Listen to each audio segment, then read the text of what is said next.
Bonjour à toutes et à tous et bienvenue pour cette nouvelle émission Regard sur le numérique. Blockchain, Bitcoin, crypto-monnaie, ces termes ne vous évoquent peut-être pas grand-chose. Et pourtant, depuis plus de 20 ans déjà, la blockchain est une technologie de stockage et de transmission d'informations par excellence. Rapide, ce système est une révolution numérique intéressante en matière d'authentification des données et il permet à ses utilisateurs connectés en réseau d'effectuer des transactions sans intermédiaire. Grâce à nos invités, spécialistes de la question, nous verrons dans quel domaine est utilisée la blockchain et comment fonctionne cette technologie numérique sans organe de contrôle. La blockchain, c'est tout de suite.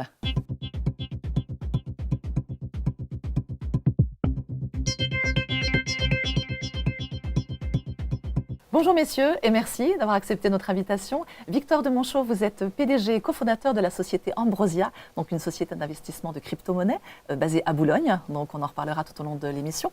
Vous serez un peu notre référent sur la crypto-monnaie. Cyril Grinspan, vous êtes chercheur et également responsable du département finance à l'ESSIL, à l'école supérieure d'ingénieurs Léonard de Vinci à la Défense. Donc on parle de la blockchain depuis maintenant un peu plus de 20 ans et c'est vrai que c'est un sujet qui est assez peu connu encore malgré tout. Donc on va revenir 24 ans en arrière et on va refaire un petit peu d'histoire, si vous le voulez bien, avec un petit sujet de 2 minutes qui va nous permettre de poser un peu les bases de la blockchain et on se retrouve juste après pour essayer de décrypter l'indécryptable. Dès 1991, 2 chercheurs américains introduisent une solution informatique, l'horodatage, permettant d'apposer une date infalsifiable sur un document dématérialisé afin d'en garantir l'authenticité. En 1992, le système est rendu plus efficace en permettant à plusieurs documents d'être rassemblés en un seul bloc et sécurisés par un système de cryptographie, une technique d'écriture basée sur des codes secrets ou des clés de chiffrement. La blockchain part de cette architecture. Ce sont des blocs reliés entre eux par une chaîne cryptographique. On crypte les infos pour les rendre inintelligibles, sauf à ceux qui ont la clé. La blockchain permet à ses utilisateurs connectés en réseau de partager des données, des transactions sans intermédiaire. Toutes les transactions dans les blocs sont validées et approuvées par ce qu'on appelle un mécanisme de consensus, c'est-à-dire un réseau qui est d'accord sur une seule version de l'historique de la transaction effectuée. La première blockchain apparaît en 2008 avec la monnaie numérique Bitcoin, de l'anglais bit, unité d'information binaire, et coin, pièce de monnaie. Le Bitcoin est donc une crypto-monnaie. Cette première blockchain est développée par un individu se présentant sous le pseudonyme Satoshi Nakamoto. Homme, femme, seul ou groupe, personne ne sait à ce jour qui est Satoshi Nakamoto. La première année, Satoshi Nakamoto rédige un livre blanc décrivant dans un anglais parfait le fonctionnement de Bitcoin. Les personnes intéressées par le projet se mettent alors à discuter avec cette mystérieuse personne. Dans ces échanges, Al Finney, un cryptographe ayant participé à la création du logiciel de chiffrement de courrier électronique le plus utilisé au monde, utilise pour la première fois le terme blockchain pour parler du registre distribué au cœur de la technologie Bitcoin. En 2011, Satoshi Nakamoto disparaît, laissant derrière lui la première base de données construite avec une chaîne de blocs et qui enregistre les transactions faites en crypto-monnaie. Voilà, donc assez rapidement pour planter un petit peu les bases, on rappelle donc le contexte. On est en 2008, c'est la crise des subprimes, donc aux États-Unis, la crise qui a inauguré la crise mondiale, donc 2007-2008. Les gens commencent à avoir un petit problème de confiance avec l'espace bancaire et aussi leur monnaie. Donc finalement, la blockchain est arrivée à ce moment-là, est née de cela, avec l'idée d'un système un peu décentralisé. Alors Cyril Grinspan, la particularité de la blockchain, c'est bien ce système décentralisé. C'est le mot qui est important, le mot décentralisation. Juste une chose, votre petit reportage est assez remarquable, je trouve. Il part bien du fait quand, effectivement, dans les années 90, il y a eu les découvertes des chercheurs que vous n'avez pas nommés, Stuart Abert et Walter Stornetta, donc qui ont inventé le concept de blockchain et qui sont les auteurs les plus cités par Satoshi Nakamoto. Sur la blockchain, on est bien d'accord que tout est public, tout le monde voit tout, c'est des transactions et des informations qui finalement sont visibles par tous. Vous avez dit là vraiment la chose importante, c'est la décentralisation qui compte, c'est-à-dire se mettre d'accord, de parvenir à un consensus, alors que dans un réseau, alors qu'il n'y a pas d'acteurs privilégiés qui occupent disons une voix, un poste prépondérant par rapport aux autres, se mettre d'accord sur un certain état du monde. Avant Satoshi Nakamoto, on savait faire, mais seulement dans des cadres de systèmes fermés. toute information, toute transaction dépend de la précédente, qui elle-même dépend de la précédente, etc., forme finalement quelque chose qui va être cristallisé. Ça ne peut pas être réécrit, ça ne peut pas être effacé. Quoi qu'il en soit, toute transaction est définitivement inscrite dans ce qu'on appelle donc cette blockchain, hein, cette chaîne de blocs. Comme du marbre, comme de marbre de la blockchain, effectivement, et il faudrait dépenser une énergie phénoménale dont personne ne dispose pour pouvoir revenir en arrière, effacer des blocs et puis les remplacer par d'autres, effectivement. Ce système comme ça de décentralisation, mais qui fait que finalement il n'y a plus donc un organe de contrôle, fait que d'une certaine manière, Satoshi Nakamoto a voulu un peu redonner le pouvoir aux gens. C'est ça en fin de compte, c'est créer une liberté. Absolument, absolument. Ça, c'est fondamental. On ne peut pas comprendre, je pense, la blockchain si on n'a pas en perspective historique, notamment les réflexions de ce que l'on appelle des cypherpunks. C'est l'idée qu'on peut regagner un espace de liberté grâce à la cryptographie. Le rêve, c'était de parvenir à créer la monnaie idéale d'un monde idéal. Voilà, c'était un objet de réflexion, peut-être pas pour tout le monde, mais en tout cas pour certains acteurs qu'on appelle des cypherpunks. Alors effectivement, j'en ai pas parlé dans le sujet parce que pour ne pas trop embrouiller non plus, j'ai essayé de rester quand même assez simple. Mais donc, il est vrai que finalement, de décentraliser, eh bien, ça permet des avantages de cette blockchain, notamment donc la rapidité, puisqu'il n'y a plus d'intermédiaires, si on va dire. Donc, c'est déjà au moins un avantage. Quels sont les autres avantages d'une blockchain? C'est un sujet en soi, notamment la question du débit, du nombre de transactions qu'on peut valider à la seconde. Disons, le réseau Bitcoin tel qu'il a été conçu ne permet que 7 transactions finalement à la seconde. Sur les avantages, il y a aussi la transparence, du coup, forcément, puisque c'est ouvert à tous, puisque la blockchain, en tout cas, pour la majorité, sont publiques, donc même s'il y a des blockchains privées, mais en tout cas, on peut voir toutes les transactions qui sont effectuées. Hein, c'est bien cela. C'est vraiment ce qui est peut-être le plus pertinent pour moi sur la blockchain, c'est que n'importe qui peut consulter qui a fait telle ou telle transaction. Donc on n'est pas anonyme sur la blockchain, on est pseudonyme. Donc on a une adresse qui est rattachée à chacun des utilisateurs de la blockchain. Très souvent, on dit les crypto-monnaies sont des moyens de blanchir de l'argent ou financer le terrorisme ou autre. On pourrait penser. On pourrait le croire. Mais malheureusement, si des personnes malveillantes utilisaient la blockchain pour ce type d'activité, ce serait complètement absurde en réalité, parce que tout est tracé, tout est mis d'une manière publique sur la blockchain. Donc pour moi, c'est un argument qui est pas du tout valable. Un deuxième avantage que je vois aussi dans l'utilisation de la blockchain, c'est les frais de transaction.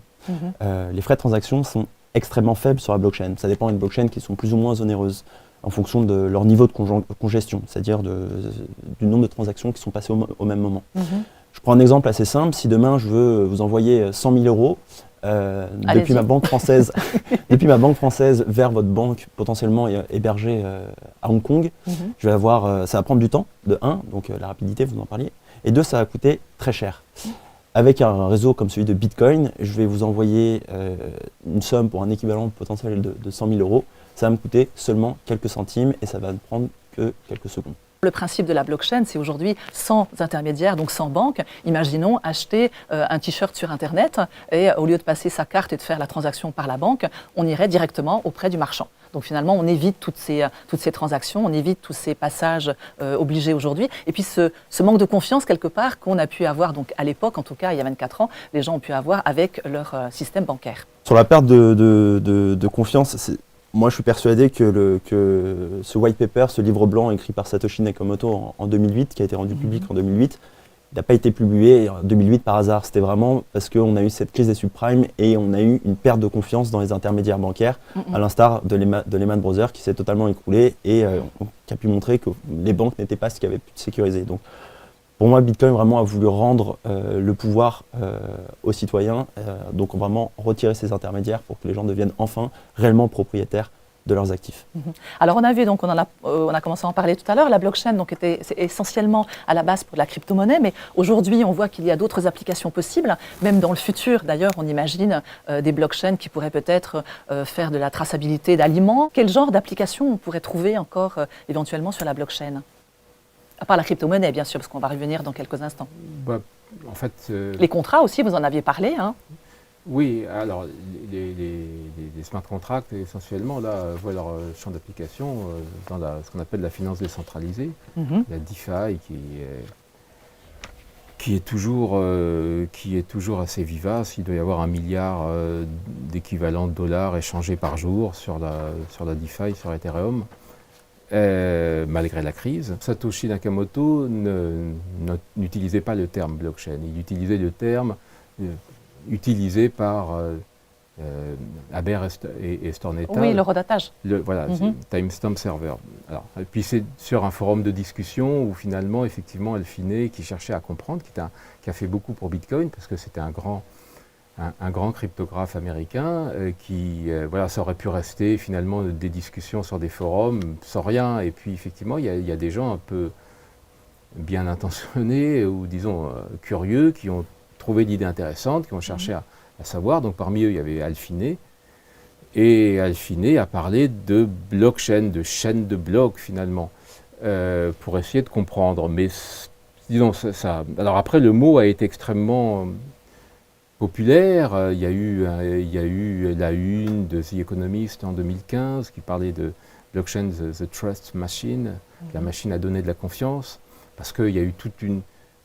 Donc à cette époque-là, il y a eu toutes sortes de startups qui se sont créées pour essayer disons qui ont vendu le mot blockchain aux uns et aux autres en les faisant rêver aussi des investisseurs pour lever de l'argent et pour faire, disons... D'ailleurs, on voit aujourd'hui que ça marche très bien. Il suffit de mettre blockchain quelque part et d'un seul coup, paf, tout de suite. C'est un petit peu moins le cas. C'était particulièrement le cas en 2017. Effectivement, n'importe quelle entreprise qui a ajouté un petit peu de blockchain au-dessus de son concept, c'était une valorisation qui était multipliée par 2 ou par 3. Ouais. Aujourd'hui, c'est un petit peu moins le cas. Voilà, donc c'est finalement une façon de présenter des données qui sont enregistrés dans des blocs, et des blocs qui se suivent les uns à la suite des autres. C'est rien d'autre que ça. Ce qui est surtout important, c'est le mécanisme qui va permettre de valider les blocs.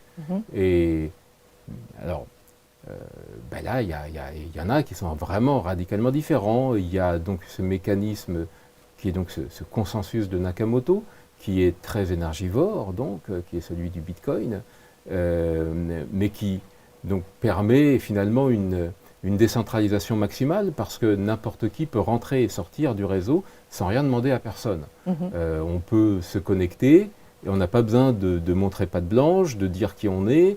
N'importe qui peut rentrer, sortir et chercher à valider des blocs ou juste à passer de l'information et puis partir. Donc ça, c'est vraiment l'état maximal de décentralisation. On aime ça. Par ailleurs, le réseau Bitcoin, tel qu'il a été conçu au départ, c'était « voici de l'argent, servez-vous ». C'est-à-dire, n'importe qui pouvait rentrer et utiliser le logiciel pour miner des bitcoins et puis donc en gagner soi-même. Alors vous parlez d'un terme, excusez-moi je vous coupe parce qu'il faut quand même qu'on puisse le replacer un petit peu. Vous parlez de miner des blocs, donc le minage de blockchain, enfin de blocs. Qu'est-ce que ça veut dire? Donc effectivement il y a des blocs qui se suivent avec des transactions qui dépendent encore une fois précédentes, etc.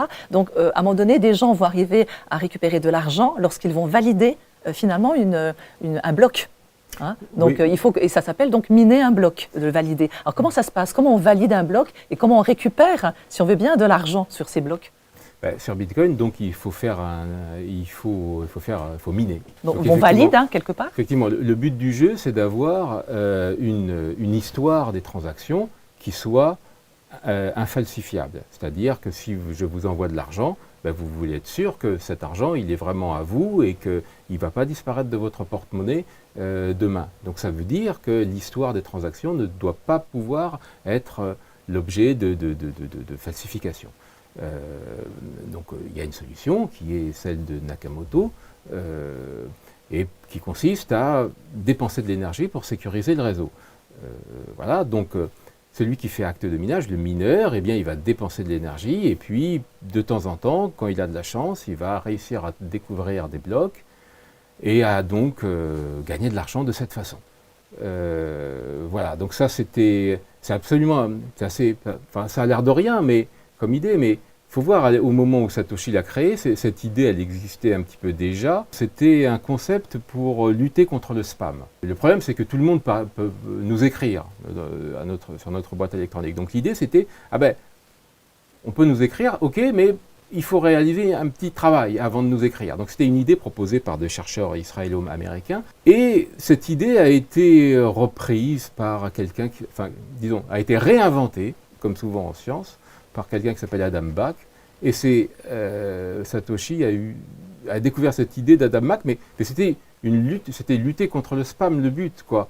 Et il a donc réussi la prouesse de détourner cette idée qui était de lutte contre le spam pour en donner le moteur de ce qui va donner l'or numérique. Voilà. Donc, et qui est à la base du consensus de Nakamoto. Donc ça, c'est une première façon de valider des blocs en dépensant de l'énergie. L'autre façon, c'est radicalement différent. Il n'y a absolument pas de débauche énergétique. C'est faire appel à d'autres mécanismes de consensus.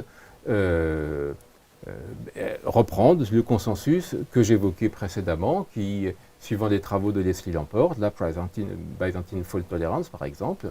Donc là, le but du jeu, c'est assez simple finalement de parvenir à un consensus à partir d'un moment où on a un nombre déterminé d'acteurs sur le réseau. Voilà. Le plus compliqué, c'est de déterminer le nombre de maximum, le nombre de validateurs. Une fois qu'on a ce nombre, il y a des algorithmes qui existaient déjà avant Satoshi Nakamoto, avant 2008-2009, de sorte que la plupart même des crypto-monnaies qui voient le jour maintenant aujourd'hui, qui deviennent populaires, sont finalement des régressions par rapport à ce qu'avait proposé Satoshi Nakamoto en son temps, en faisant appel à des algorithmes de consensus qui existaient déjà avant lui, et qui ne sont pas énergivores. En contrepartie, il y a moins de mathématiques, et puis c'est plus centralisé. Beaucoup de gens investissent, on parle beaucoup de gens qui perdent de l'argent aussi, justement en allant en investissant ces crypto-monnaies. Alors vous-même, Victor, donc vous avez une société d'investissement de crypto-monnaies, justement vous aidez les gens. Qu'est-ce qu'on fait dans la société, dans votre société Ambrosia exactement? Alors Ambrosia, c'est une société française qui est régulée en tant que PSAN auprès de l'autorité des marchés financiers.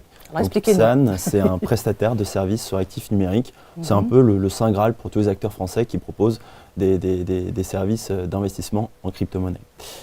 Nous, chez Ambrosia, notre objectif, c'est vraiment aider les personnes à faire leur premier pas dans cet écosystème, les aider à investir. Donc on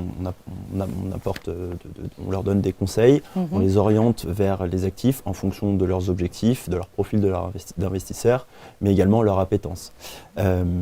Donc chez Ambrosia, vraiment, on propose des solutions d'investissement crypto clés en main. Effectivement, oui, les crypto-monnaies aujourd'hui... Il y en a combien aujourd'hui ? Aujourd'hui, les crypto-monnaies, il y en a un nombre incalculable. CoinMarketCap, qui est un site qui répertorie l'ensemble des crypto-monnaies, en compte plus de 20 000. Mais en réalité, il y en aurait beaucoup plus. Donc aujourd'hui, on compte un très très grand nombre de crypto-monnaies. Les plus courantes étant quand même Bitcoin et Ether, donc de la blockchain Ethereum. Voilà. On est bien d'accord. On a plus de 20 000 crypto-monnaies aujourd'hui qui sont listées. Je pense que sur les 20 000, il y en a 99% qui sont en réalité ce qu'on appelle des shitcoins, excusez-moi du terme. En anglais, ça passe mieux. En anglais, ça passe un peu mieux. Tout simplement parce que ce sont des crypto-monnaies qui ne reposent sur rien, en fait. Il n'y a pas de projet derrière, il n'y a pas une équipe qui essaye de construire quelque chose ou d'apporter quelque chose de nouveau.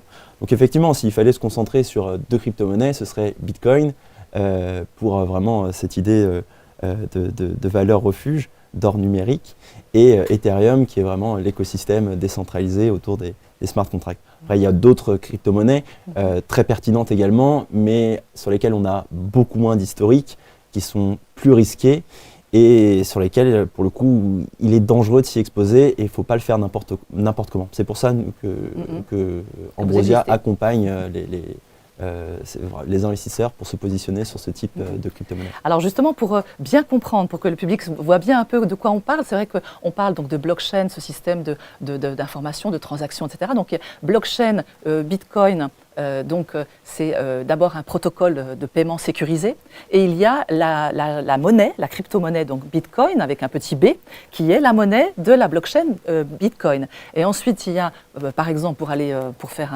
une comparaison aussi, donc blockchain Ethereum, qui est elle aussi une blockchain, donc qui elle est plus sur les smart contracts, donc des contrats rapides, par exemple, ça pourrait être authentifier un document, un brevet, quelque chose comme ça, et qui a aussi sa monnaie, qui est l'Ether et qui est la monnaie donc de la blockchain Ethereum. Il faut bien comprendre que blockchain et crypto-monnaie ne peuvent pas être dissociés.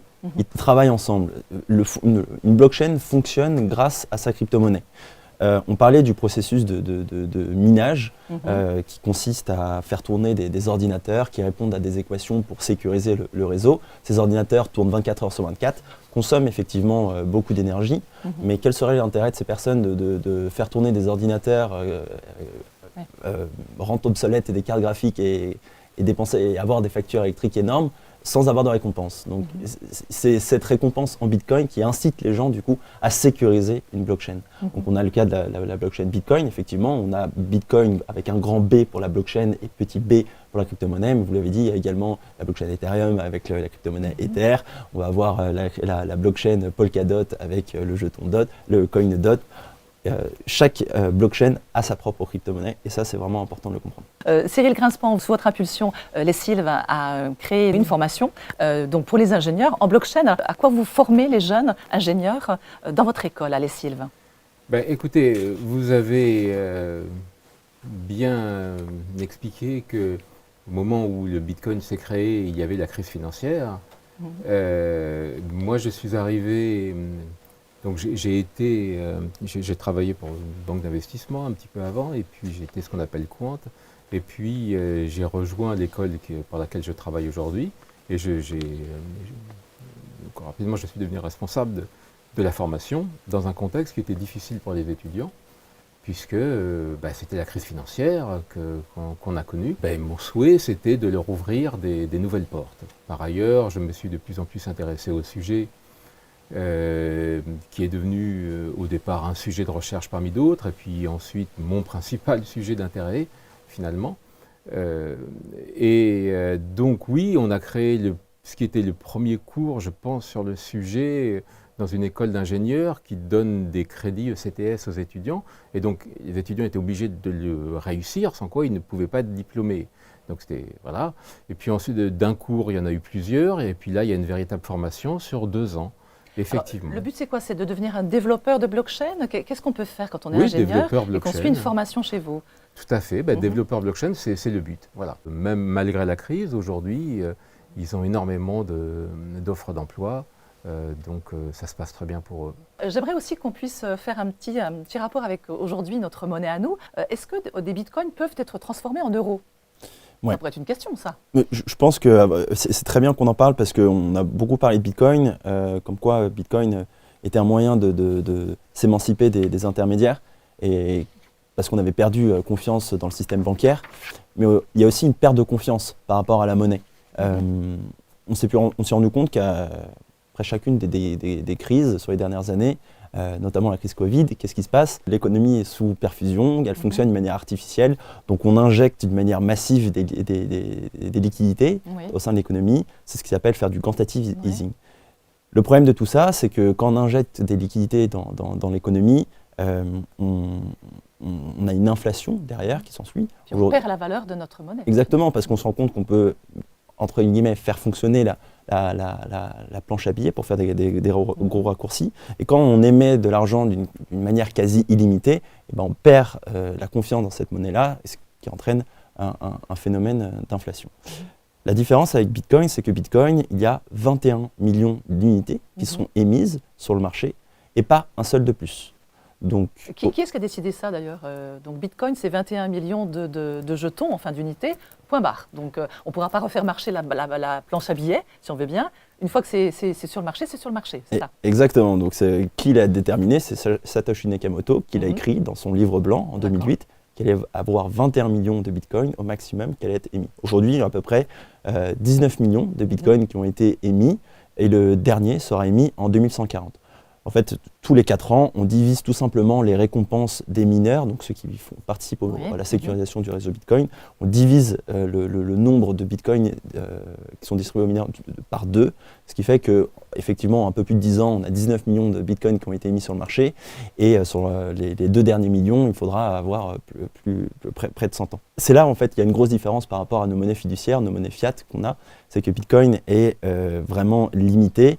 Et le fait qu'on ne puisse pas en émettre d'une manière infinie fait qu'on peut comparer Bitcoin aujourd'hui à de l'or, parce que l'or c'est pareil, on ne peut pas en avoir d'une manière illimitée, c'est dur, faut aller le chercher.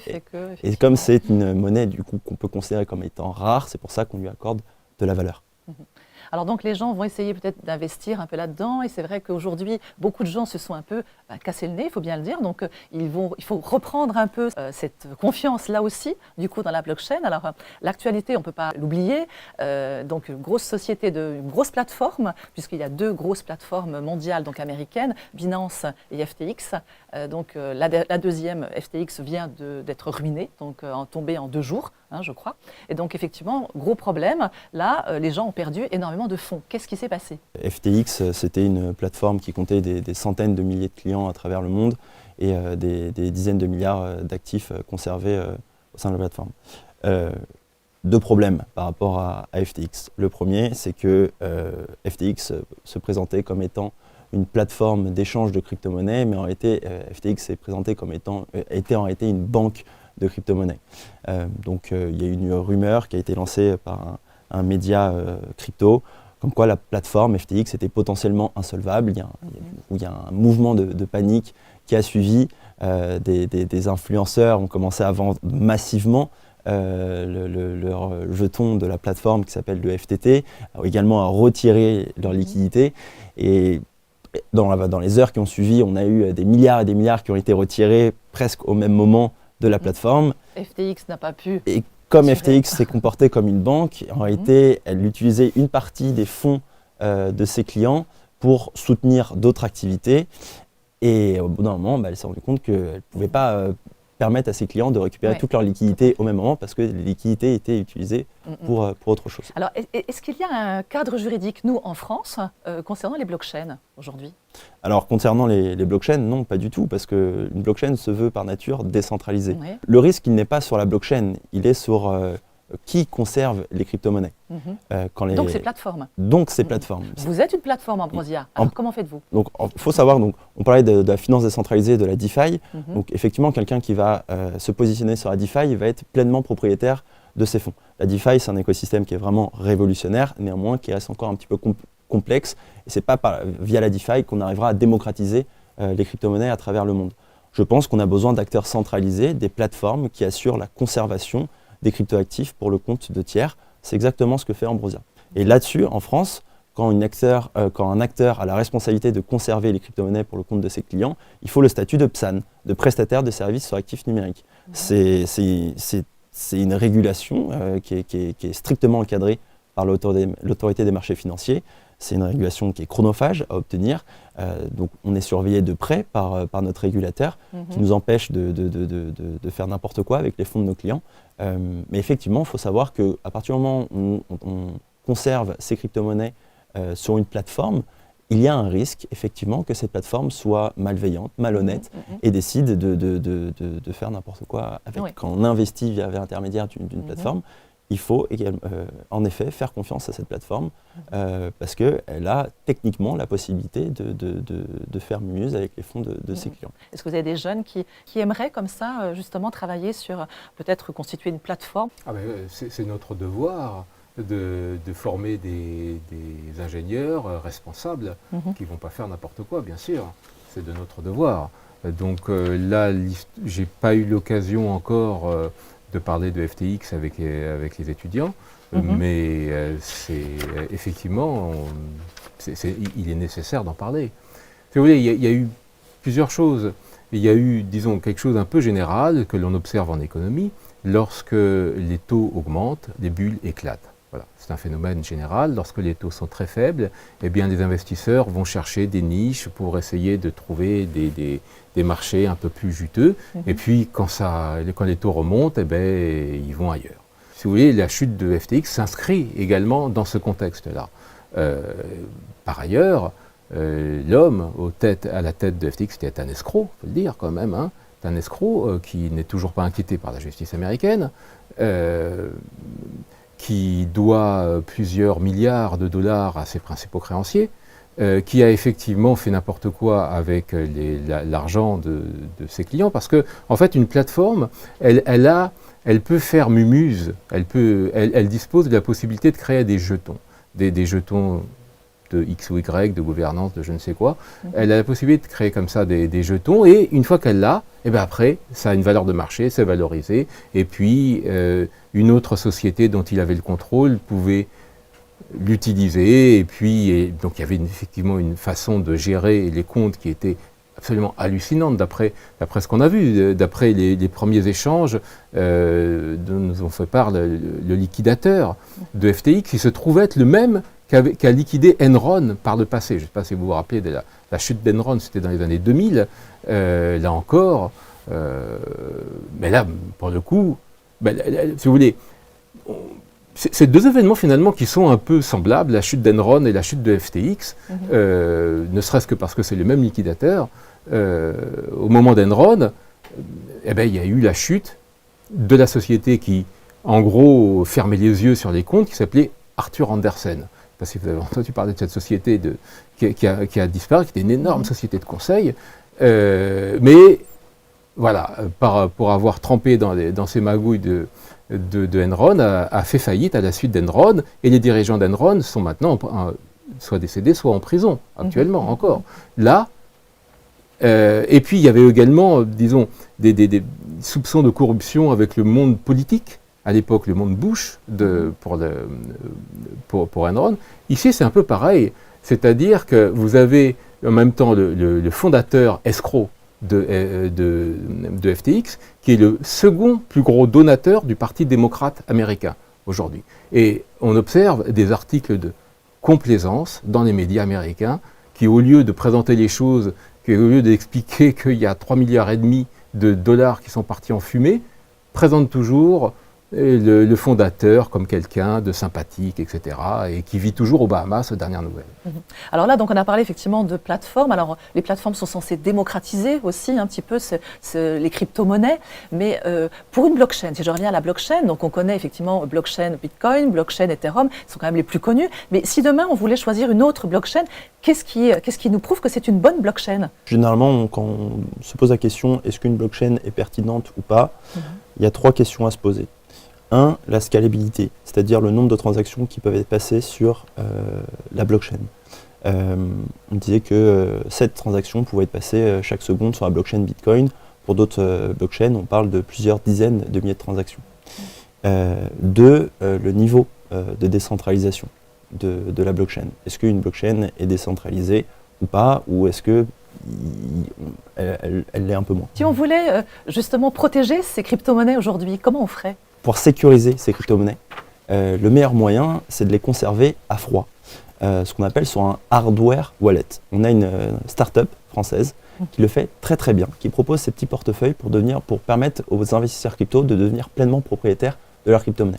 Parce qu'en réalité, c'est ce que je disais à l'instant, quand on investit dans la crypto-monnaie et qu'on passe par l'intermédiaire d'une plateforme et que cette plateforme conserve les crypto-monnaies, l'investisseur n'est pas réellement propriétaire des fonds. C'est parce que la plateforme a la main dessus. La Ledger, la start-up française, qui permet aux investisseurs de devenir pleinement propriétaires, en réalité, met à disposition sur le marché des petites clés, qui ressemblent à des clés USB, où en réalité les investisseurs vont pouvoir, grâce à cette clé, déposer directement leurs fonds sur la blockchain et ne pas dépendre d'une plateforme centralisée comme FTX, dont on parlait à l'instant. On a parlé de blockchain Bitcoin qui était assez énergivore, bien que proportionnellement à ce qu'elle fait, il faut aussi relativiser. Mais malgré tout, est-ce qu'on verra un jour une blockchain éco-responsable? Oui, donc effectivement, Bitcoin consomme beaucoup d'énergie à cause du processus de minage. L'empreinte carbone de Bitcoin est importante. Néanmoins, quand on critique l'empreinte carbone de Bitcoin, il faut aussi la comparer à ce que peuvent consommer d'autres activités que consomment les guirlandes électriques à Noël aux États-Unis. C'est plus de 10 fois la consommation de Bitcoin. Quelle est l'empreinte carbone des serveurs YouTube? On parle de 20 fois la consommation électrique de Bitcoin. Donc toujours, oui, Bitcoin consomme, mais comparons cette consommation à d'autres secteurs. Bitcoin ne représente pas toutes les crypto-monnaies. Oui. Et la grande majorité des crypto-monnaies aujourd'hui fonctionne sur un autre type de sécurisation d'une blockchain qui se sécurise d'une autre manière, qui s'appelle le proof of stake, la preuve d'enjeu, qui est un mécanisme qui est beaucoup moins énergivore. On parle de 99,9999% d'énergie en moins consommée. La blockchain Ethereum a migré récemment. Elle fonctionnait comme la blockchain Bitcoin à l'époque. Aujourd'hui, maintenant, elle fonctionne sur ce système de proof of stake, de proof d'enjeu, qui consomme beaucoup moins d'énergie. Et la grande majorité des crypto-monnaies aujourd'hui fonctionnent sur ce type de blockchain. Donc, les Bitcoin consomment, mais Bitcoin ne représente pas tout le marché crypto. Donc oui, il y a des blockchains qui permettent on peut investir dans la crypto-monnaie sans pour autant avoir une empreinte carbone catastrophique. On va rester sur cette conclusion un peu positive. C'est vrai que le temps passe très vite. 40 minutes, c'est déjà c'est beaucoup et en même temps pas énorme pour un sujet comme celui-ci. En tout cas, merci d'avoir été aussi clair sur ce sujet de la blockchain et des crypto-monnaies. Donc, si vous aussi vous souhaitez en savoir un petit peu plus, eh bien sachez que les médiathèques de Meudon vous proposent d'emprunter des ouvrages, notamment comme celui-ci, La blockchain pour les nuls de Tania Laurence, ainsi que Blockchain et crypto-monnaies de Primavera de Filippi, aux éditions PUF, aux collections Que sais-je, également Bitcoin et autres crypto-monnaies chez Larousse, d'un collectif, les NFT en 40 questions. Alors, on n'en a pas parlé, mais effectivement, c'est encore aussi d'autres actifs que l'on peut trouver aussi sur les blockchains, et notamment blockchain Ethereum. Et puis, donc, un autre sur les NFT pour les nuls, de Tania Laurence toujours. Voilà, merci beaucoup en tout cas messieurs d'avoir apporté votre expertise et votre expérience également. Merci au public de nous avoir accompagnés aujourd'hui et quant à nous on se retrouve bientôt pour une prochaine émission et d'autres regards sur le numérique.